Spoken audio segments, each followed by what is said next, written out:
चलिए शुरू करते हैं प्रश्नावली 1.2। पहला क्वेश्चन है कि निम्नलिखित संख्याओं को अभाज्य गुणनखंडों के गुणनफल के रूप में व्यक्त कीजिए। देखिए क्या है, इसमें 1, 2, 3, 4, 5 क्वेश्चन है और इन्हें करना क्या है कि अभाज्य गुणनखंडों के गुणनफल के रूप में व्यक्त करना है। कुछ नहीं, जो आप लोग 6, 7, 8 में पढ़े थे ना कि कैसे किसी भी संख्या को अभाज्य गुणनखंड करने के लिए यानी उसको भाग विधि द्वारा अभाज्य गुणनखंड के फॉर्म में कर देना है और कुछ नहीं है।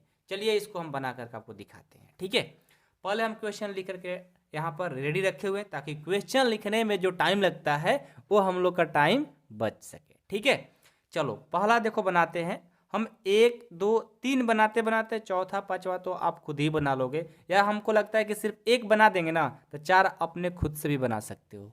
क्या बना दोगे? अरे बिल्कुल बना दोगे भाई। चलो देखो कितना इजी है। पहला लेते हैं, पहला है आपका 140, इसको बनाना है। तो इसे क्या करना है, अभाज्य गुणनखंड का फॉर्म में चेंज करना है। तो ऐसे हम क्या करेंगे, सबसे पहले छोटे नंबर से कटाएंगे। तो छोटा नंबर कौन होता है? 1 नहीं, एक कोई वैल्यू नहीं होता है किसी को भाग देने के लिए, क्योंकि किसी भी संख्या में 1 से भाग दोगे तो सेम ही आ जाता है, इसलिए 1 का वैल्यू नहीं होता है। तो सबसे छोटी संख्या क्या है? 2। 2 से इसको कटाओ, 2 से 140 में भाग दो, भाग देना आता है ना। तो देखो 2 7 14। आप लोग को यदि नहीं देने आ रहा होगा तो रफ में दे दीजिएगा, भाग दे करके यहाँ लिख देना है। ठीक है, 2 7 14, 0 बच गया तो 0, यानी 2 से 140 में भाग दोगे वो 70 बार में कट जाएगा। ठीक है, अब देखो फिर देखेंगे क्या 2 से कटेगा? कटेगा, तो 2 से कटा दो, 2 से कटाएंगे, 2 तिया 6 और एक इसमें हासिल गया 10, 2 5 10, यानी 70 में 2 से भाग देंगे 35 बार में कट जाएगा। ये तो जानते हैं आप लोग। फिर इसको देखेंगे 2 से कटेगा? नहीं कटेगा, 2 से 35 कभी कट ही नहीं सकता। तो 3 से कटेगा? नहीं कटेगा, 3 से भी 35 नहीं कटेगा, 4 से नहीं कटेगा, 5 से कट जाएगा। तो 5 से इसे भाग देंगे, 5 7 35, ये देखो 5 7 35 हो गया, 7 आ गया। अब 7 को कटाना है, किससे कटाएंगे? 7 से, 7 से एक बार में एक कट जाएगा। ये देखो गुणनखंड कर दिए। अब क्या करना है, बोला है गुणनखंडों के गुणनफल के रूप में, गुणनफल के रूप में इसे लिख देना है। तो कैसे लिखेंगे? लिखेंगे 140 का अभाज्य गुणनखंड, अभाज्य गुणनखंड 140 का अभाज्य गुणनखंड क्या हो जाएगा? इनको लिख देना है। ठीक है, देखो तो 2 कितना है? 1 2, 2 2 गो है तो 2 के पावर 2 हो गया। ठीक है, इनटू यानी गुना में 5 कितना है? 1, तो 5 के पावर 1 हो गया, गुना 7 कितना है? 1, तो 7 के पावर 1। ये हो गया अभाज्य गुणनखंड के फॉर्म में। समझ में आया ना? करना आएगा सबको, कोई दिक्कत नहीं। चलो अब 156 है, दूसरा बनाते हैं। 156 है, 156 लिख देंगे और गुणनखंड के फॉर्म में कर देंगे। सबसे पहले 2 से करेंगे, तो 2 7 14, इसमें हासिल गया 16, यानी 2 8 16, यानी इसमें 156 में 2 से भाग देंगे 78 बार में कट जाएगा। ठीक है, समझ में आ रहा है? उसके बाद फिर 2 से करेंगे, तो 2 तिया 6, ये क्या हो गया? 18 हो गया ना, 2 9 18, ये 39 बार में कट जाएगा 78। ये 2 से कटेगा क्या? नहीं कटेगा, नहीं कटेगा तो क्या 3 से कटाएंगे? 3 से कटेगा? बिल्कुल 3 से कट जाएगा एक बार में, और 3 का 9, 13 बार में कट गया। फिर इसको 13 को कटाएंगे, क्या कटेगा? बिल्कुल एक बार में कट जाएगा, ये देखो कट गया। यानी लिखेंगे 156 का अभाज्य गुणनखंड,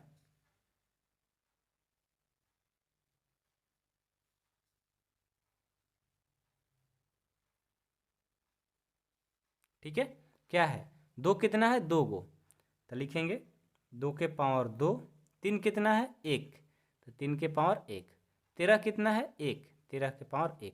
ये हो गया आपका आंसर। अगला तीसरा है 38 25 का। ये थोड़ा सा बड़ा नंबर है लेकिन बहुत इजी है यार, सब एक ही जैसा बनेगा। ठीक है, 38 25 है। ठीक है, क्या करेंगे इसको? सबसे पहले 2 से ट्राई करेंगे, कटेगा क्या? नहीं कटेगा 2 से। तो 3 से देखेंगे, 3 से कट जाएगा, 3 से करेंगे, 3 एक बार में, 3 दूना 6, ये हासिल गया 2, 22 हो गया, 3 सत्ते 21 और ये 15 हो गया, 3 पचे 15, 1275 बार में 3 से कट जाएगा 3825। आप भाग दे करके रफ में चेक कर सकते हो, ठीक है। और 10th क्लास में आए हो तो इतना तो आता ही होगा यार, ठीक है। अब हो गया 1275, अब देखो तो कितना से कटेगा, 3 से कटेगा, फिर से क्या, बिल्कुल कटेगा, 3 चौका 12, 3 दूना 6, 3 पचे 15, 425 बार में 1275 कट जाएगा आपका, ठीक है। अब क्या करेंगे, इसको 3 से कटाएंगे, कटेगा नहीं, कटेगा। अब किससे करेंगे, 4 से नहीं कटेगा, 5 से कट जाएगा, 5 से कटाओ, 5 40 और 50 25, 85 बार में ये कट जाएगा। अगेन क्या करेंगे, इसको 5 से और कटाएंगे, 17 5 85 कट गया। अब 17 को क्या करेंगे, 17 को एक बार में कटा देंगे 17। अब क्या करेंगे, लिखेंगे 38 25 का अभाज्य गुणनखंड, अभाज्य गुणनखंड क्या हो जाएगा, 3 कितना 2 गो, 3 के पावर 2, 5 कितना 2 गो, 5 के पावर 2, 17 कितना 1, 17 के पावर 1 हो गया। ये हो गया आपका अभाज्य गुणनखंड, ठीक है। आई होप कि आप लोग को क्वेश्चन नंबर 3 भी समझ में आ गया होगा, कोई दिक्कत नहीं है किसी को। क्वेश्चन 4 है आपका 5005, ठीक है। क्वेश्चन 4 है 5005, ठीक है। देखो इसको सबसे पहले किससे करेंगे, 2 से कराएंगे, नहीं कटेगा, 3 से नहीं कटेगा, 4 से भी नहीं, 5 से कट जाएगा, तो 5 से कटाओ, 5 एक बार में 0 0, 5 एक बार में, एक बार में 1000 एक बार में 5005 कट गया। अब इसको देखो तो कितना से कटा है, 5 से कटेगा, 5 दूनी 10 नहीं कटेगा, 6 से नहीं कटेगा, 7 से कटेगा, हाँ 7 से कट जाएगा। अब भाग देकर चेक कर लेना, 7 से कटेगा, 7 एक बार में 31 हो गया, 7 चौका 28 और 21 हो गया, 7 का 21, 143 बार में एक कट गया। अब देखो तो ये 7 से कटेगा, नहीं कटेगा, 7 दूनी 14 नहीं कटेगा, 8 से भी नहीं, 9 से भी नहीं, 10 से भी नहीं, 11 से कट जाएगा, 11 एक बार में, 11 3 33, 13 बार में एक कट जाएगा।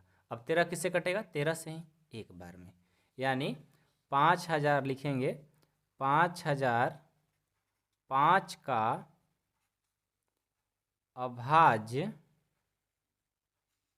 अभाज्य गुणनखंड, 5005 का अभाज्य गुणनखंड क्या हुआ, 5 कितना है 1, तो 5 के पावर 1 हो गया, 7 कितना है 1, 7 के पावर 1 हो गया, 11 कितना 1 और 13 कितना 1, यही आपका आंसर हो गया, ठीक है। ये पावर में 1 लिखोगे फिर भी ठीक है, नहीं भी लिखोगे फिर भी ठीक है, बात एक ही है, ठीक है ना, दोनों मतलब एक ही है। तो ये हो गया चौथा भी कंप्लीट। अब पांचवा है 7429, पांचवा है 7429। देखो इसको सबसे पहले 2 से कटाने की कोशिश करेंगे, नहीं कटेगा, 3 से नहीं कटेगा, 4 से भी नहीं कटेगा, 5 से नहीं, 6 से नहीं, 7 से भी नहीं, 7 से देखो तो 7 7 5 35, 7 6 42 नहीं कटेगा, 7 से भी नहीं, 11 से भी नहीं कटेगा, 12 17 से डायरेक्ट कटेगा, 17 से कटा कर चेक करो, 17 में इतना में 17 से भाग देकर देखो तो कितना आएगा, 17 चौका 68 और यहाँ से 6, 17 चौका 68, 17 चौका 68, 17 3 51 और ये कितना हो जाएगा 117 नवा 17 7 कितना 17 7 7 49 7 4 17 9 19 से, यानी 7 बार में, यानी 7429 जो है 17 से भाग दोगे तो 437 बार में कट जाएगा। अब भाग दे करके चेक कर लेना, ठीक है। सबको भाग देने आता है भाई, अब इतना क्या बताना है, इतना छोटी सी बात। अब देखो तो 17 से कटेगा नहीं, 18 से नहीं, 19 से कट जाएगा, 19 दूना 38 और 38 और 5 19 30 57 23 बार में, 23 कितने बार में कटेगा, एक बार में। देखो पूरा कंप्लीट, बड़े बड़े नंबर से कट रहे हैं ना, कोई बात नहीं, होता है कभी कभी। तो क्या लिखेंगे, 17429 का अभाज्य गुणनखंड, का अभाज्य गुणनखंड, अभाज्य गुणनखंड क्या क्या होगा, 17 के पावर 1 इंटू 19 के पावर 1 इंटू 23 के पावर 1, ये हो गया आपका आंसर। तो क्वेश्चन नंबर 1 आप लोग का इसी के साथ कंप्लीट होता है, ठीक है। अब चले क्वेश्चन नंबर 2। ये देखिए क्वेश्चन नंबर 2 है, पहले से लिख करके रेडी रखें, नहीं तो बुक में देखना चाहते हैं तो देख सकते हैं। ठीक है, क्या बोला है, पूर्णांकों के निम्नलिखित युग्मों के एचसीएफ और एलसीएम ज्ञात कीजिए तथा इसकी जांच कीजिए कि दो संख्याओं का गुणनफल एचसीएफ इंटू एलसीएम है। देखो, आपको पहले जो क्वेश्चन दिया गया है उसका एचसीएफ भी बताना है और एलसीएम भी बताना है, उसके बाद जांच करना है कि दो संख्याओं का गुणनफल एचसीएफ इंटू एलसीएम होता है। आइए इसको कैसे इम्पोर्टेंट होता है, आपके एग्जाम में हमेशा ऐसे क्वेश्चन पूछे जाते हैं। ठीक है, बहुत इंपॉर्टेंट होता है। फर्स्ट क्वेश्चन लेते हैं 26 और 91 के लिए, यहाँ पर लिख लेते हैं 26 और 91, ध्यान से देखना होगा। ठीक है, बहुत इंपॉर्टेंट है। देखो, पहले बोला है आपको एचसीएफ निकालने के लिए, तो चलिए हम एचसीएफ कैसे निकालेंगे, ध्यान देना। 26 है ना, 26 को लिख लेंगे। अब 26 का जो अभाज्य गुणनखंड होता है उसको रफ में करेंगे। कहाँ करेंगे, रफ में। 26 का अभाज्य गुणनखंड क्या होगा, देखो 26 कितना से कटेगा, 2 से 13 बार में, 13 एक बार में, यानी 26 का अभाज्य गुणनखंड 2 और 13 होगा। तो लिख लेंगे अभाज्य गुणनखंड 26 का 2 और 13 हो गया। अब 91 बच गया ना, 91 का रफ में जाएंगे, 91 लिखेंगे और इसको देखेंगे इसका अभाज्य गुणनखंड क्या क्या होगा। तो 2 से कटेगा क्या, नहीं कटेगा। किससे कटेगा, 3 से नहीं, 4 से नहीं, 5 से नहीं, 6 से नहीं, 7 से कटेगा 13 बार में, क्योंकि 7 से आप 13 से करेंगे, 13 7 91 होता है, 13 भी एक बार में कट जाएगा, यानी 91 का भाज्य गुणनखंड 7 और 13 हुआ, तो 7 और 13 लिख लिए। समझ में आया सबको, 26 का भाज्य गुणनखंड ए हो गया और 91 का भाज्य गुणनखंड ए हो गया। आपको क्या बोला गया है, एचसीएफ बताइए। तो एचसीएफ निकालने का तरीका होता है, एचसीएफ को क्या बोलते हैं हिंदी में, सार्वय गुणनखंड बोलते हैं। ठीक है, तो सार्वय गुणनखंड ना लिख करके हम सिर्फ एचसीएफ लिखेंगे। ठीक है, एचसीएफ निकालना है ना, एचसीएफ क्या होगा, एचसीएफ वो होता है जो दोनों में कॉमन हो, कॉमन मतलब दोनों में हो। तो देखो 26 का अभाज्य गुणनखंड 2 और 13 हुआ, 91 का 7 और 13 हुआ, तो दोनों में कॉमन क्या है, दोनों में देखो कॉमन जो है ये 13 है, ये दिख रहे हो ना, ये जो 13 है ये दोनों में है, तो ये 2 में से एक लिख लेंगे। 2 में से कितना लिखेंगे, एक 13 लिखेंगे। अब देखो तो ऐसा है क्या कि दोनों में जो मिल रहा होगा, तो 13 तो एक ऐसा है कि दोनों में है, और तो है नहीं, 2 है इसमें तो इसमें नहीं है, इसमें 7 है तो इसमें नहीं है, यानी सिर्फ और सिर्फ जो कॉमन मिलेगा, मतलब दोनों में जो होगा वही एचसीएफ होता है। तो दोनों में मिलने वाला कौन है, एक 13 है, दोनों में है, तो वही एचसीएफ का आंसर हो जाता है। ए हो गया आपका एचसीएफ का आंसर। अब आपको क्या निकालना है, एलसीएम निकालना है। एक क्वेश्चन के बाद 2 क्वेश्चन के बाद 2 कर लोगे, अपने आप तीसरा में आ जाएगा। ठीक है ना, कभी भूलोगे नहीं, बस आपको ध्यान रखना है। सबसे पहले क्या करना है, जो नंबर दिया रहता है उसका अभाज्य गुणनखंड लिख लेंगे, उसके बाद एचसीएफ निकालना है, देखेंगे दोनों में क्या कॉमन मिल रहा है, वही हमारा एचसीएफ होता है।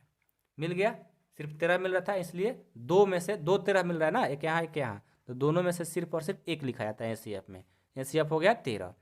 अब निकालना है आपको एलसीएम। एलसीएम में देखिए क्या होता है, जो एचसीएफ आया है ना उसको लिख लेंगे, एचसीएफ जो आया है उसको लिख लेंगे, गुने अब यहाँ पर जो कॉमन ले लिए हैं वो तो एचसीएफ हो गया, जो जो बच गया सिंगल सिंगल जो बच गया वो सबको लिख लेंगे एलसीएम में। तो देखो तो 13 तक कॉमन ले लिए थे, लेकिन बचा था क्या, 2 और 7 दोनों बचा हुआ था, तो एलसीएम में सबको गुना में लिख देंगे 2 और 7। अब इसको गुना कर दो, 13 दूनी 26, 26 साथ कितना होता है 182। ये देखो एलसीएम आपका आंसर हो गया। तो सबको निकालने आ गया एलसीएम और एचसीएफ। एचसीएफ के लिए क्या होता है, दोनों में जो कॉमन होगा वो होगा। ठीक है, एलसीएम में क्या होता है, एचसीएफ तो होता है और साथ में जो बच जाता है वो सबको गुना में लिख करके गुना कर दिया जाता है, वहीं आपका एलसीएम होता है। तो देखो एचसीएफ भी हो गया, एलसीएम हो गया, 2 काम हो गया। अब आपको क्या करना है, अब जांचना है, जांच कीजिए कि दो संख्याओं का गुणनफल ए होना चाहिए। ये फॉर्मूला भी होता है, बहुत इंपॉर्टेंट है। ठीक है, यहाँ से लिखेंगे अब जांच, क्या लिखेंगे, अब जांच क्या होता है, दो संख्याओं का गुणनफल। दो संख्याओं का गुणनफल यहाँ पर फॉर्मूला दिया गया है कि दो संख्याओं का गुणनफल होता है ए। तो बताइए कि दो संख्या का गुना करने पर और एचसीएफ और एलसीएम गुना करने पर दोनों बराबर होगा। आइए चेक करते हैं। तो हम यहाँ लिखे अब जांच, लिखेंगे दो संख्याओं का गुणनफल, दो संख्याओं का गुणनफल दो संख्याओं का गुणनफल क्या होता है? एचसीएफ गुना एलसीएम। दो संख्या कौन है भाई? तो 26 और 91। तो जो संख्या रहता है दोनों को गुना कर देंगे। 26 गुना 91। एचसीएफ कितना है? 13। तो ये हो गया 13। एलसीएम कितना है? 182। ये हो गया 182। ठीक है। अब क्या करेंगे? इनको गुना कर देंगे मेरे दोस्त। ठीक है, तो गुना करो तो 91 और 26 ले गुना करेंगे रफ में जा करके। ये हो गया रफ पेज। ठीक है, अपना पीछे कर लेना। 91 और 26 ले गुना करो तो 91 और 26 ले गुना करेंगे। ये 6 9 6 54 की 54। 2 और 1 2, 9 दूनी 18। देखो तो 6 6 5 5 10 और 3 13, 1 1 2 23 66 आ गया। ये रफ में काम करना है। ठीक है ना। तो इनको गुना किए 23 66 आ गया। अब क्या करेंगे? 182 और 13 को गुना कर देंगे। यहाँ जगह नहीं है तो हम रफ पेज में यहाँ करते हैं। 182 और 13 से गुना कराना है।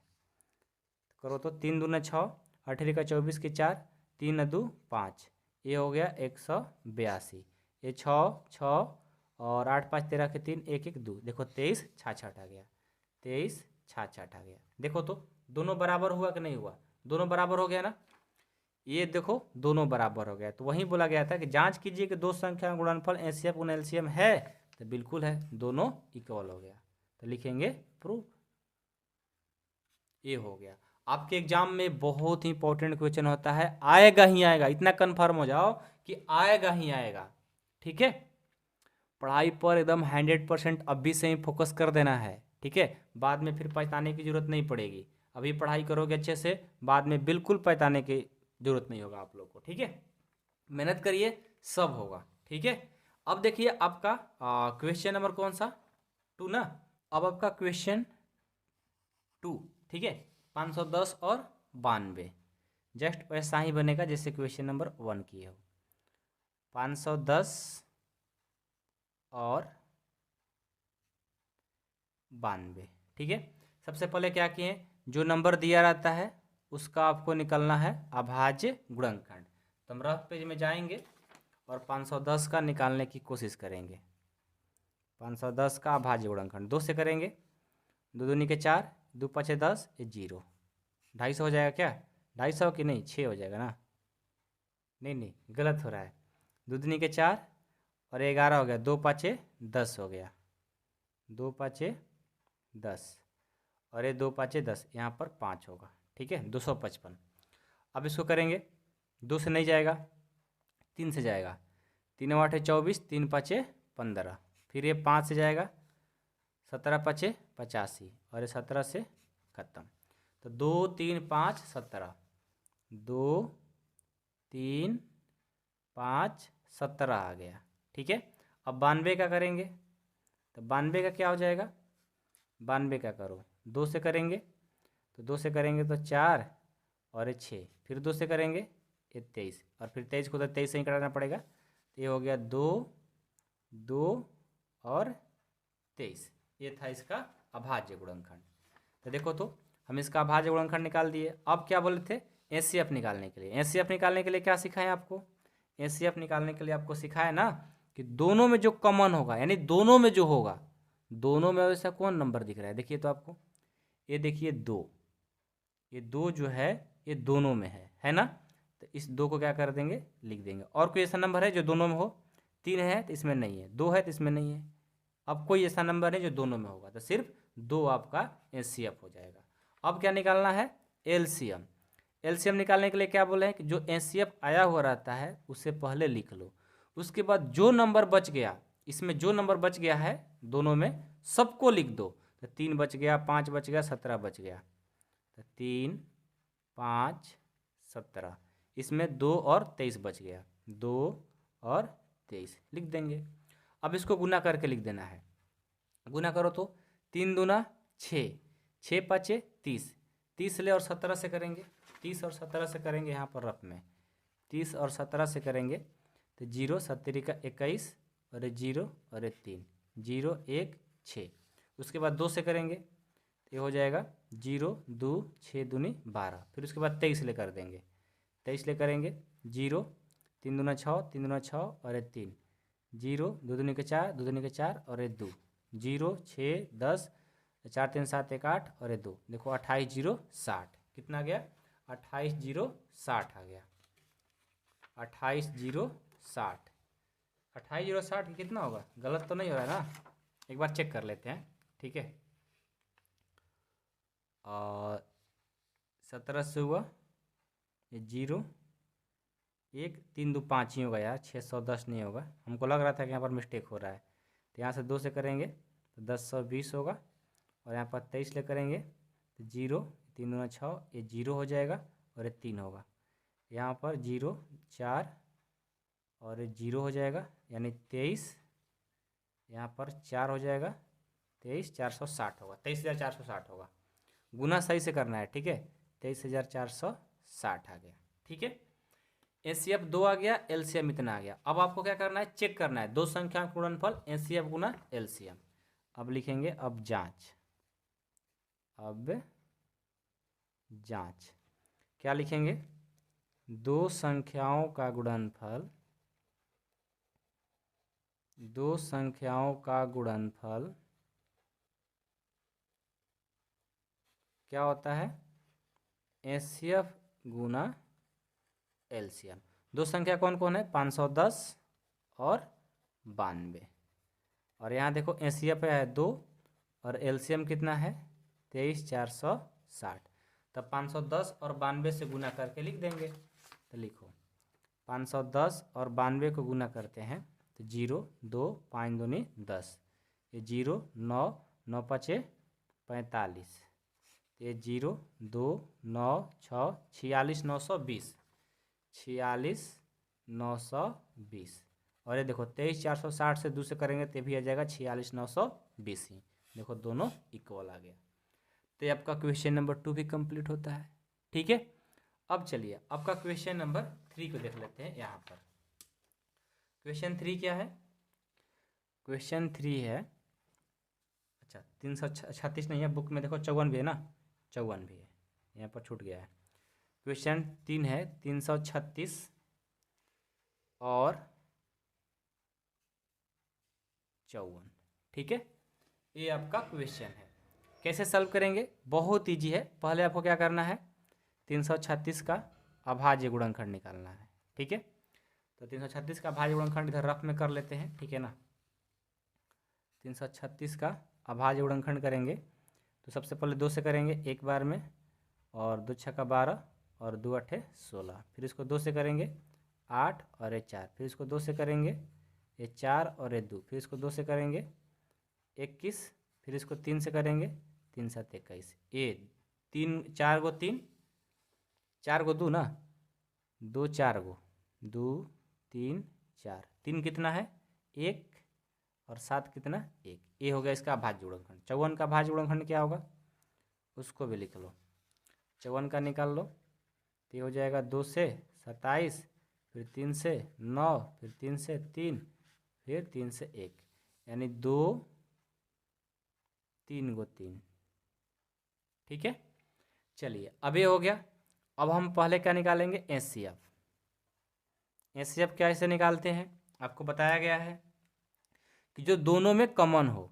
तो देखो 2 जो है ये दोनों में है, तो 2 में से कितना लिखेंगे? एक ही लिखेंगे 2, क्योंकि एचसीएफ होता है। दोनों में से कॉमन जो हो उसको 2 में से एक ही लिखेंगे। अब देखो तो 2 अब नहीं है ना, नहीं है। 3 देखो 3 इसमें भी है और इसमें भी है, दोनों में 3 भी कॉमन है, तो 3 कॉमन ले लेंगे। 2 में से कितना लिखेंगे? 1 लिखेंगे। ये हो गया 3, इसे गुना कर देंगे 3 दूना 6, एचसीएफ 6 हो गया। समझ में आ रहा है ना? देखो जितना कॉमन मिलेगा उस 2 में से 1 लिख लेंगे। तो 2 दोनों में था, 2 में से 1 लिख लिया। और यहाँ देख रहे हैं कि 3 दोनों में है तो 3 को भी लिखेंगे। जितना कॉमन मिलेगा उसको लिख देना है, 2 में से लेकिन 1 ही लिखना है, ठीक है। तो एचसीएफ हो गया 6। अब क्या निकालेंगे? एलसीएम। एलसीएम क्या हो जाएगा? जो एचसीएफ लाए हो ना उसको लिख लो, उसके बाद जितना बच गया ना सिंगल सिंगल सबको लिख लो। तो यहाँ पर 3 गो 2 बच गया, 1 2 3, और ये 7 बचा हुआ है। उसके बाद ये 2 गो 3 भी बचा हुआ है, गुना करके लिख दो। क्या हो जाएगा? 6 दूनी 12, 12 दूनी 24, 24 दूनी 48, ठीक है। 48 और 7 से कर देंगे 48 और 7 से करेंगे 8 7 56 की 6 हासिल 5 7 चौका 28 और 3 33। उसके बाद 3 का 9 से कर देंगे तो क्या हो जाएगा 9 छक 54 की 4 हासिल 5 और 9 3 27 27 5 32 की 2 और 27 और 3 30 30 कितना 30 कितना हो जाएगा 30 24 ना 30 24 हो जाएगा। एलसीएम जो आया 30 24 आ गया। अब क्या चेक करना है दो संख्याओं का गुणनफल यानी जांच करना है। तो चलेंगे अब जांच, ये बहुत एग्जाम के लिए इंपॉर्टेंट होता है, ठीक है ना। अब जांच क्या करेंगे दो संख्याओं का गुणनफल, दो संख्याओं का गुणनफल बराबर एचसीएफ गुना एलसीएम। दो संख्या कौन कौन है 336 और 54, 336 और 54। एचसीएफ कितना है 6, एलसीएम कितना है 30 24। चलो इसको गुना करेंगे 336 और 54 से तो कितना होगा 336 और 54 से गुना करते हैं 4 छक 24 की 4 कैरी 2 4 दूनी 12 2 14 4 हासिल 1 4 3 12 और 1 13 6 5 30 5 3 15 3 18 5 3 15 1 16 4 4 8 3 11 6 1 7 1 8 और 1 1 यानी 18,144 आ गया। अब 30 24 को करोगे तो इतना ही आएगा, आप करके चेक कर लेना, ठीक है। मैं कन्फर्म हूँ तो आप भी कर लीजिएगा। देखो इक्वल आ गया। आई होप कि आप लोग क्वेश्चन नंबर 2 समझ में आ गया होगा। अब देखिए आपका जो क्वेश्चन 3 है, 3 देखिए क्या कहता है कि अभाज्य गुणनखंड विधि द्वारा निम्नलिखित पूर्णांक के एचसीएफ और एलसीएम ज्ञात कीजिए। अब देखिए क्या है इसमें एचसीएफ और एलसीएम तो बताना था, साथ में इसको जांच भी करना था। तो क्वेश्चन नंबर 3 में आपको जांच करने की ज़रूरत नहीं है, सिर्फ एचसीएफ और एलसीएम बताना है। तो चलिए क्वेश्चन नंबर 3 को भी सॉल्व कर लिया जाता है। देखिए क्वेश्चन नंबर 3 का फर्स्ट क्वेश्चन है, लिख लेते हैं, लिखे नहीं है थोड़ा सा भूल गए थे लिखने में, ठीक है। 12 अपने बुक में देखते रहिएगा 12 15 और 21, ठीक है। तो चलो इस क्वेश्चन को कैसे सॉल्व करेंगे। सबसे पहले वैसे ही 12 का क्या करेंगे अभाज्य गुणनखंड निकालेंगे। तो 12 का अभाज्य गुणनखंड क्या होगा, आप रफ में जाओ और 12 का अभाज्य गुणनखंड निकालो। 12 का होगा 2 से 6 2 से 3 यानी 2 को 2 2 को 2 और 1 3। उसके बाद 15 का निकालेंगे तो 15 का क्या होगा 15 का होगा आपका 3 से 5 और 5 से 1 3 और 5 होगा, 3 और 5 हो गया। 21 का निकालेंगे तो 21 का क्या होगा 21 का हो जाएगा 3 से 7 7 से 1 3 और 7 होगा, 3 और 7 हो गया, ठीक है। तो ये देखो हमने अभाज्य गुणनखंड तो कर लिया। अब हमें क्या निकालना है एचसीएफ। एचसीएफ का रूल क्या होता है पता है ना, एचसीएफ का रूल कहता है कि जो कॉमन हो, मतलब जब 2 की बात किया जा रहा था तो सिर्फ 2 में कॉमन था, जब 3 की बात है तो तीनों में कॉमन देखेंगे, 2 में नहीं। मतलब जब 2 में सिर्फ क्वेश्चन रहता 12 और 15 तो सिर्फ 2 में देखते, लेकिन अब तो 12 15 21 3 को हो गया तो तीनों में कॉमन मिलाएंगे। तो देखो तो 2 तीनों में है नहीं है, नहीं है ना। 3 हाँ 3 है, देखो 3 है, ये देखो 3 ये है ना, 3 3 है ना। तो एचसीएफ क्या हो जाएगा 3। और आप लोग एग्जाम में ऐसे मत करना, ठीक है, बस हम बताने के लिए कर दे रहे हैं कि देखो यहाँ पर मिल रहा है। एग्जाम में सिर्फ समझ जाएंगे कि हाँ तीनों में है, बस 3 एचसीएफ हो जाएगा, ठीक है। ये सब चिन्ह मत पढ़ना आप लोग, ठीक है। तो एचसीएफ हो गया 3, सबको समझ में आया। एचसीएफ निकालने आ गया सबको, कोई किसी को दिक्कत नहीं है, नहीं ना। चलो अब क्या निकालना है एलसीएम। एलसीएम में क्या बताएं कि जो एचसीएफ लाए हो उसको लिख लो। अब जितना नंबर बच गया ना सबको लिख लो। 2 को 2 बचा है लिख लेंगे, 5 एगो बच गया है उसको भी लिखेंगे, 7 एक बच गया है 7 को भी लिख लेंगे। अब क्या करेंगे सबको गुना कर देंगे। तो देखो तो 3 दूना 6 6 दूना 12 12 पचे 60 60 से 7 से करेंगे 420 हो जाएगा। देखो एलसीएम कंप्लीट इसका, ठीक है। एचसीएफ भी हो गया एलसीएम भी हो गया, यही तो आपसे बोला गया था। अब इसका दूसरा प्रश्न देखिए, दूसरा प्रश्न क्या है, दूसरा है 17 23 ये बहुत इंपॉर्टेंट है, इसमें सीखने वाली बात बहुत सारी मिलेगी, लेकिन है बहुत ईजी। ठीक है, क्या करेंगे, 17 का पहले अभाज्य गुणनखंड करेंगे। 17 का तो अभाज्य गुणनखंड हो ही नहीं सकता है, लेकिन 1 गुना 17 तो हो लिख सकते हो ना, क्योंकि 17 में 1 से गुना करें कोई फर्क ही नहीं पड़ेगा, तो ऐसा तो लिख सकते हो, कोई दिक्कत नहीं है किसी को, नहीं ना। अब 23 है, 23 का अभाज्य गुणनखंड करोगे तो क्या होगा, ये भी नहीं हो सकता है, 1 गुना 23 तो लिख सकते हो, कोई दिक्कत नहीं। 29 का भी ऐसा लिख सकते हो क्या, 1 गुना 29, कोई दिक्कत नहीं। तो देखो तो तीनों में क्या मिल रहा है, कुछ नहीं तो एक तो मिलेगा ना, तो एचसीएफ क्या हो जाएगा, एचसीएफ हो जाएगा इसका 1। जब कुछ नहीं मिलता है दोनों नंबर में तो उसका एचसीएफ 1 हो जाता है, क्योंकि 1 तो सबके साथ रहता है। अब एलसीएम क्या होगा, एलसीएम क्या करेंगे, जो एचसीएफ लिखे हैं वो लिख लेंगे, और जो बच गया सबको लिख लेंगे। 17 बच गया, 23 बच गया और 29 बच गया, इन दोनों को गुना करके लिख दो। तो यहाँ पर हम गुना करके रफ में लिख देते हैं। ठीक है, पहले 17 और 23 ले करते हैं, तो 17 का 21, 3 2 5, 17 दूना 34। यहाँ से क्या हो जाएगा, 1 5 4 9 3, 391 ले और 29 ले कर देंगे, क्या हो जाएगा, 9 से और 1 से करेंगे 9, 9 9 81 की 1, 9 3 27, 27 से 3 30 और 5 35, 9 9 दूनी 18 की 8, 3 दूनी 6 1 7, 9 0 8 5 8 4 12 1 13 1 14, 7 3 10 1 11, ये हो जाएगा आपका 7 8 9 10 11 12 13 और एक कैरी 14 ना। ठीक है, 11 409 हो जाएगा। ठीक है, ये हो गया आपका एलसीएम। मल्टीपल सही से यानी गुना सही से कर लेना, ठीक है ना, कभी कल हमसे भी मिस्टेक हो जाता है तो आप लोग सुधार कर लीजिएगा, ठीक है ना। कंसेप्ट गलत नहीं हो सकता है, कहीं कहीं मल्टीपल होता है यार, जोड़ घटाव गुना भाग कभी किसी से हो सकता है, लेकिन आप लोग को ध्यान से करना होगा जब एग्जाम में जाइएगा तो। ठीक है, चलो तीसरा, इसका तीसरा क्या है, इसका तीसरा है 8 9 और क्या है 25, 25 है। 8 का पहले हम अभाज्य गुणनखंड करें तो क्या होगा, 2 गुना 2 गुना 2 होगा।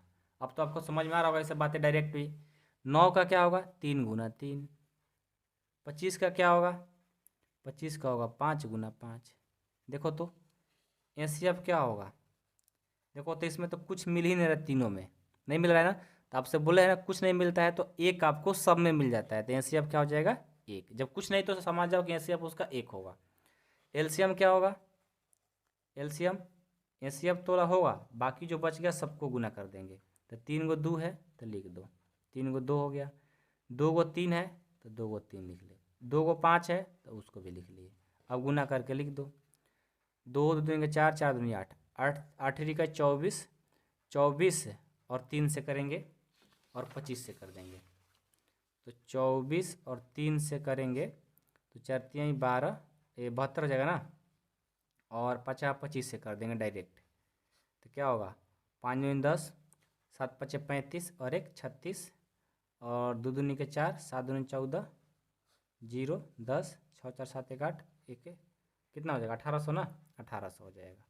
ये हो गया आपका एलसीएम आंसर। ठीक है, 1800 आपका एलसीएम हो गया। ठीक है, आई होप कि आप लोगों को क्वेश्चन 3 अच्छे से समझ में आ गया होगा, कोई दिक्कत नहीं। अब चलो क्वेश्चन नंबर 4 को देखेंगे। क्वेश्चन 4 बहुत ईजी है, बस आपको ध्यान से बस देखना है और कुछ करना नहीं है इसमें, ठीक है ना। जैसे आप लोग क्वेश्चन 2 3 किए हो ना, वैसे ही क्वेश्चन नंबर 4 है, बस थोड़ा सा डिफरेंट है, ध्यान देना होगा।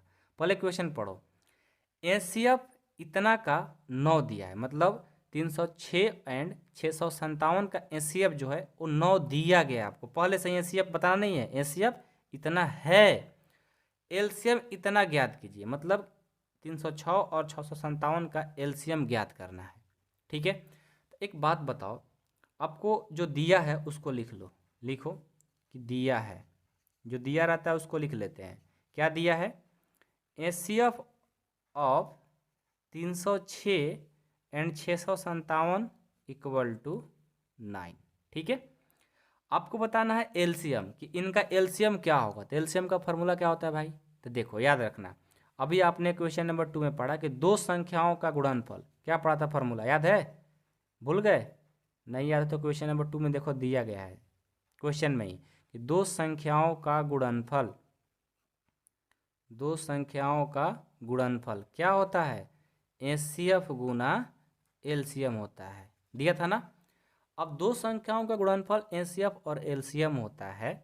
आपको एलसीएम बताना है तो देखो यहाँ एलसीएम आया ना, तो यहाँ से एलसीएम का फॉर्मूला निकालेंगे। कैसे? देखो ये दो संख्याओं का गुणनफल तो रहेगा, दो संख्याओं का गुणनफल, ठीक है, दो संख्याओं का गुणनफल इक्वल टू एलसीएम। कहो कि एचसीएफ कहाँ गया? तो एलसीएम में एचसीएफ क्या कर रहा है? गुना।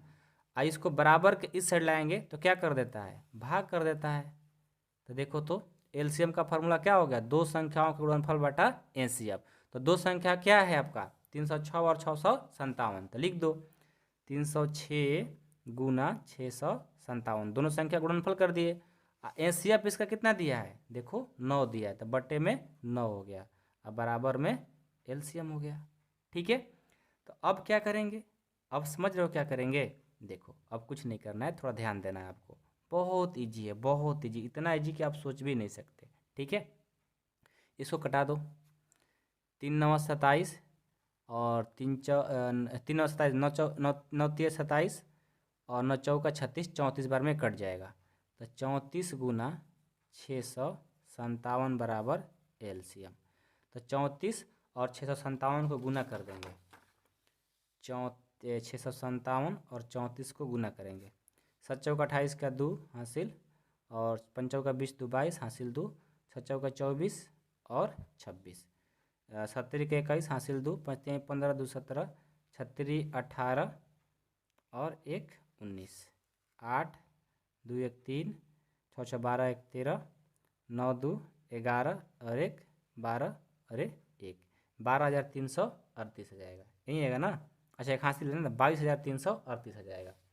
22,000, इसको जब गुना किए 22,338 आ गया एलसीएम। यानी आप ऐसे लिख सकते हो कि एलसीएम बराबर आ गया आपका, इतना बराबर इतना को, चाहे इतना बराबर इतना को, बातें कही है, 22,338 आंसर। ठीक है, कोई दिक्कत नहीं है किसी को ना? 22,338 आ गया। समझ में आया सबको ना? इसमें देखो ए दिया था आपको, दो संख्याओं का गुणनफल का फॉर्मूला जानते हो।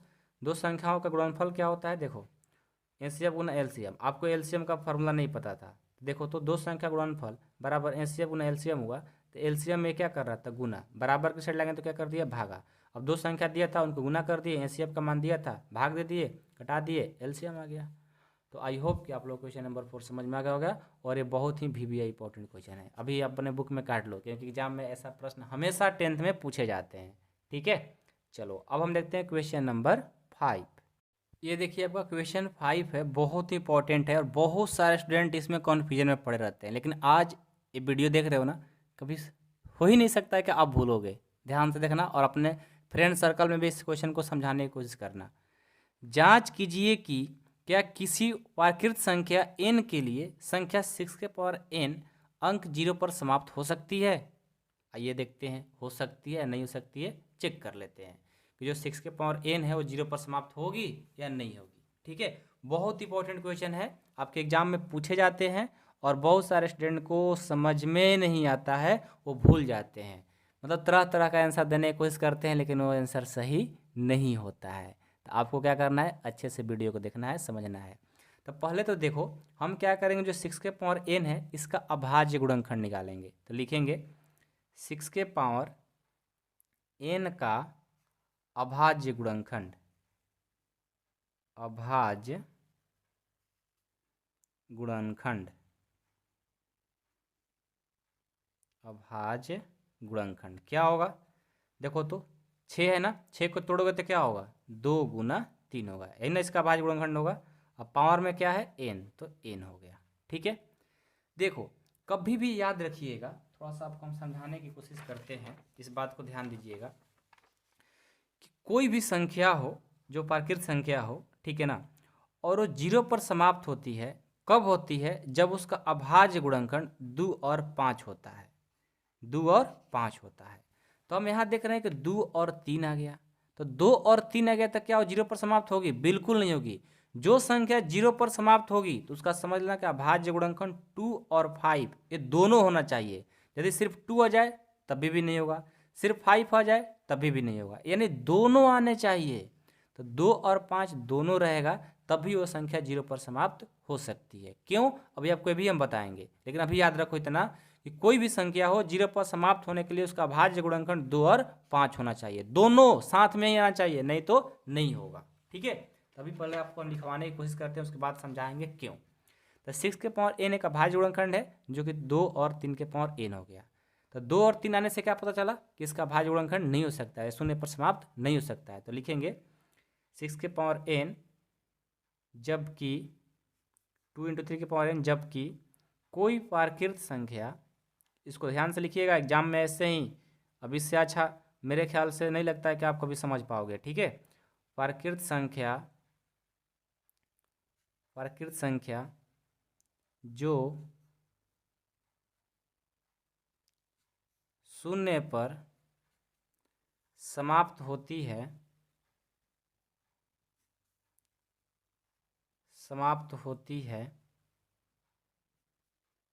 उसके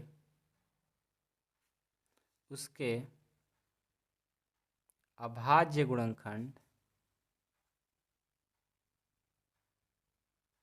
उसके अभाज्य गुणनखंड 2 गुना 5 के पावर n के रूप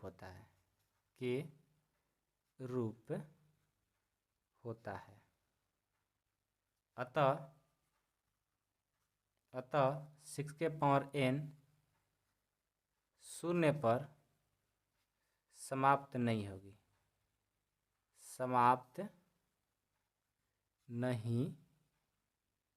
होगी, ये आपका आंसर हो गया। ठीक है, देखो क्यों नहीं समाप्त होती है। जैसे मान लो 10 कोई संख्या है, तो लास्ट में इसका अंत में क्या है, 0। तो देखो इसका जो अभाज्य गुणनखंड करोगे तो 2 और 5 आएगा। ठीक है, अब मान लो 10 हो गया, अब मान लो 20 होगा, लास्ट में शून्य है ना, इसका भी अभाज्य गुणनखंड करोगे तो 2 गुना 5 ही होगा। देखो 2 और 5 ही आ रहा है। अब ऐसे 30, 40, मतलब जिस संख्या के अंत में 0 हो उसका सभी का अभाज्य गुणनखंड 2 और 5 ही के रूप में आता है। तो देखो, तो अब ये कह रहा है कि 6 के पावर n अंक है, 0 पर समाप्त होगी, नहीं होगी भाई, क्योंकि कोई भी संख्या 0 पर समाप्त होगी तो उसका भाज्य गुणनखंड 2 और 5 ही होता है। आपको एग्जाम्पल से ही बता दिए, तो अब कभी नहीं भूलोगे ना। तो मैं उम्मीद करता हूँ कि आप लोग हमेशा इस क्वेश्चन को नहीं भूल पाओगे। यदि समझ में नहीं आता फिर से वीडियो थोड़ा सा पीछे करके देखो, अच्छे से समझ में आ जाएगा। ठीक है ना, कोई दिक्कत नहीं है किसी को ना, गुड। अब देखिए क्वेश्चन 6 में भी बहुत सारे बच्चे कन्फ्यूजन में रहते हैं। व्याख्या कीजिए कि इतना और इतना भाज्य संख्या क्यों है। अच्छा, भाज्य संख्या है कि नहीं पहले चेक कर लेते हैं, तो उसके बाद बता दें क्यों है। ठीक है, तो पहले हम इसको चेक करेंगे, फिर इसको भी चेक करेंगे। ठीक है, इसको बताने का 2 मेथड है। 2 मेथड क्या है, कई तरीका है, दोनों को साथ साथ में लेकर चलो, नहीं तो पारा पारी कर लो, मतलब कि पहले इसको कर लो उसके बाद इसको कर लो। तो पहले हम इसको कर लेते हैं, क्या है, 7, 11, 13 प्लस 13। पहले क्या करेंगे, देखो यहाँ से यहाँ तक ये दोनों में गुना है और ये प्लस 13 है, तो दोनों में कॉमन क्या मिल रहा है, 13। 13 कॉमन ले लेंगे। जब 13 इसमें से कॉमन लिए तो क्या बच गया, 7 और 11 बच गया। अब प्लस यहाँ से 13 कॉमन ले तो क्या बच गया, 1। ठीक है, अब यहाँ से देखो 13 गुना 11 साथे 77, 77 अब प्लस 1 हो गया। अब यहाँ से 13 गुना में है ना, 77 और 1 78, इसको गुना करके लिख दो। तो 13 गुना 78, इसको जब गुना करोगे, ठीक है, तो क्या होगा, गुना करोगे तो हो जाएगा, यहाँ पर गुना करके लिख देते हैं, 78 और 13 से गुना करते हैं तो 18 का 24 की 4 हासिल 2, 70 का 21 से 2 23, और ये हो जाएगा 78। ये 4 8 3 11 7 2 9 1 10, 10 14 हो जाएगा। कितना होगा, 10 14 होगा। यहाँ पर बराबर का साइन लिखते चलो, 10 14 आ गया। अब 10 14 का देखो क्या करेंगे, गुणनखंड करेंगे रफ में। तो 10 14 गुणनखंड करेंगे तो क्या 2 से कटेगा, बिल्कुल कटेगा। 2 5 10 और 2 7 14 कटेगा ना। उसके बाद ये देखो तो कितना से कटेगा, 3 से 3 से 3 से 3 से 3 दूनी 3 एक बार में, हाँ 3 से कट जाएगा, 3 एक बार में, और 20 हो गया, 3 6 18 और 3 9 27। देखो ये कट गया। यानी देखो भाज्य संख्या उसको बोलते हैं, ठीक है, भाज्य संख्या है इसलिए है कि भाज्य संख्या उसको बोलते हैं जिसका गुणनखंड 1 के अलावा हो जाए। कहने का मतलब समझ रहे हो? मतलब कोई संख्या जैसे 23 है, ये भाज्य संख्या नहीं है। क्यों? क्योंकि सिर्फ और सिर्फ इसका जो 23 कटने वाला है सिर्फ और सिर्फ 1 से कटेगा, अदर कोई नंबर से कटेगा ही नहीं, इसलिए भाज्य नहीं है। लेकिन जो 10 14 है, ये देखो 2 से भी कट रहा है, 3 से भी कट रहा है, यानी 1 के अलावा कोई भी नंबर से कट जाए उससे हम क्या बोलेंगे? भाज्य बोलेंगे। ये कट रहा है कि नहीं कट रहा है? कट रहा है, ये भाज्य है। क्यों है? तो लिखेंगे अतः यह एक भाज्य संख्या है। पता तो चल गया क्यों है, अब क्यों लिखना है यहाँ पर, ठीक है? भाज्य संख्या, भाज्य नहीं, भाज्य संख्या है, ठीक है? क्योंकि इसके अभाज्य गुणनखंड जो आ रहा है, इसके अभाज्य गुणनखंड, इसके अभाज्य गुणनखंड में एक को छोड़कर दो अन्य गुणनखंड है, अन्य गुणनखंड है। दो मत लिखो, अन्य सिर्फ लिख दो, मतलब अब दो ही थोड़े हो सकता है, 3 भी हो सकता है, 4 भी हो सकता है। तो देखो ये क्यों भाज्य संख्या है? क्योंकि इसका भाज्य गुणनखंड में 1 से तो कटेगा, 1 से कटेगा तो नंबर भाज्य होता है नहीं होता है कन्फर्म नहीं है, लेकिन 1 के अलावा और कोई नंबर से कट जाएगा तो क्या बोलेंगे? भाज्य बोलेंगे। तो देखो ये 10 और 14 कुछ अलग नंबर से भी कट रहे हैं, वही हमने बोला क्योंकि इसके अभाज्य गुणनखंड में 1 को छोड़कर अन्य गुणनखंड है, इसलिए क्या है? भाज्य है, ठीक है? तो ये तो यहाँ से यहाँ कंप्लीट हुआ, अब इसको कंप्लीट करेंगे। क्या है? 7 लिखेंगे, अब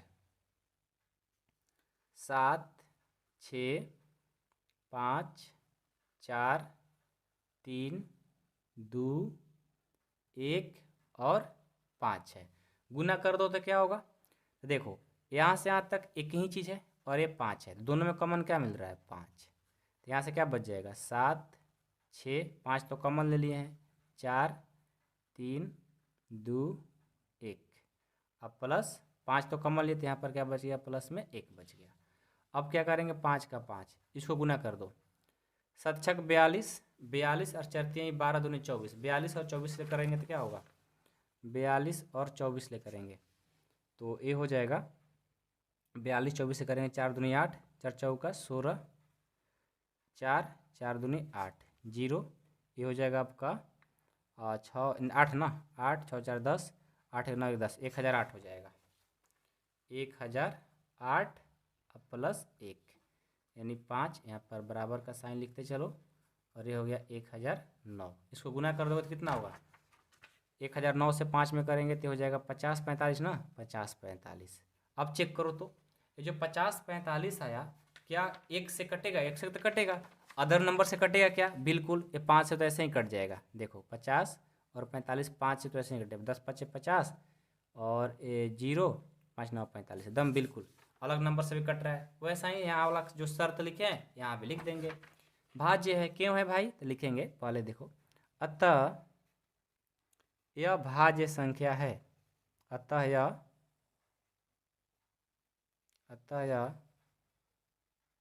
भाज्य संख्या है, क्योंकि इसके भी अभाज्य गुणनखंड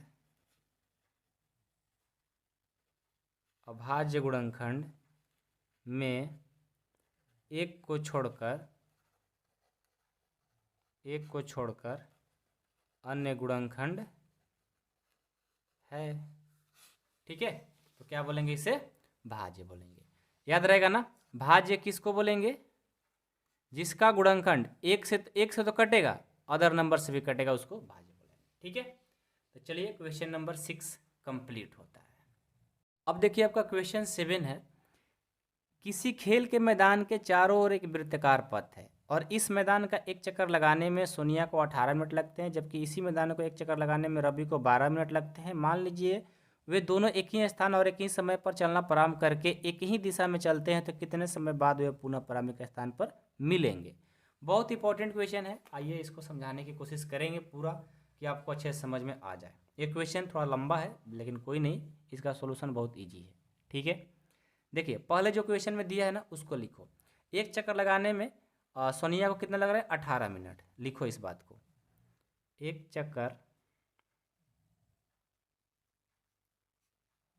चक्कर में सोनिया को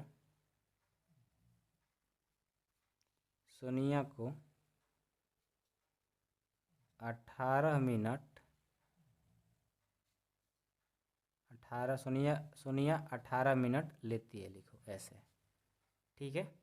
सोनिया कितना ली? 18 मिनट। रवि एक चक्कर में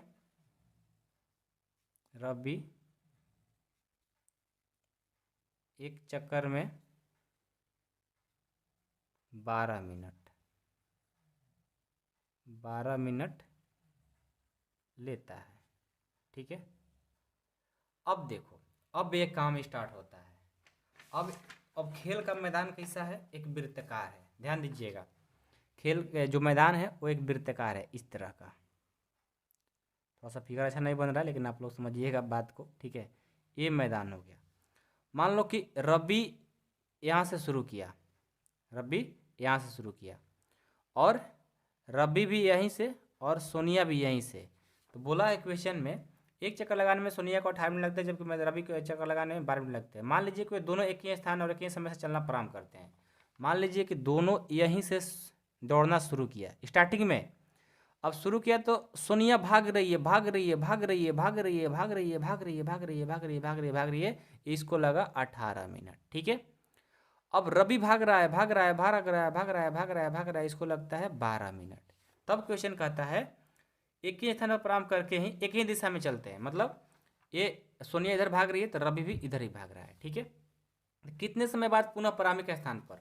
मान कर चलो अब सोनिया भाग रही है ऐसे और रवि भी भाग रहा है, तो बताओ एक कितने समय बाद, कितने देर तक और दौड़ेगा ये लोग कि दोनों एक ही स्थान पर मिल जाएगा।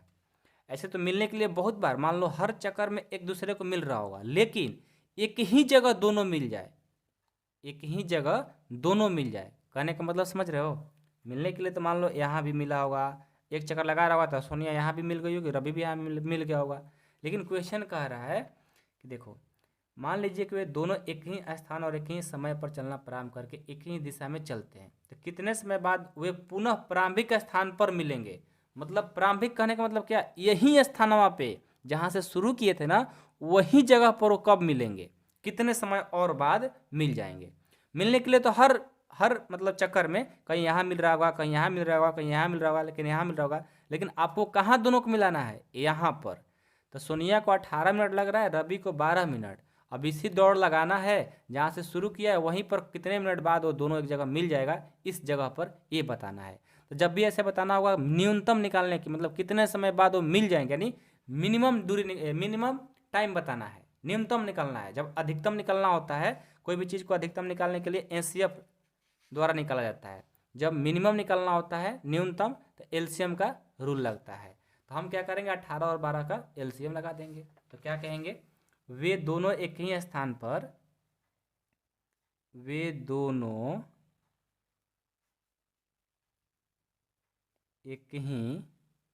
दिख रहा है साफ ना, दिक्कत नहीं हो रहा है ना? दोनों एक ही स्थान पर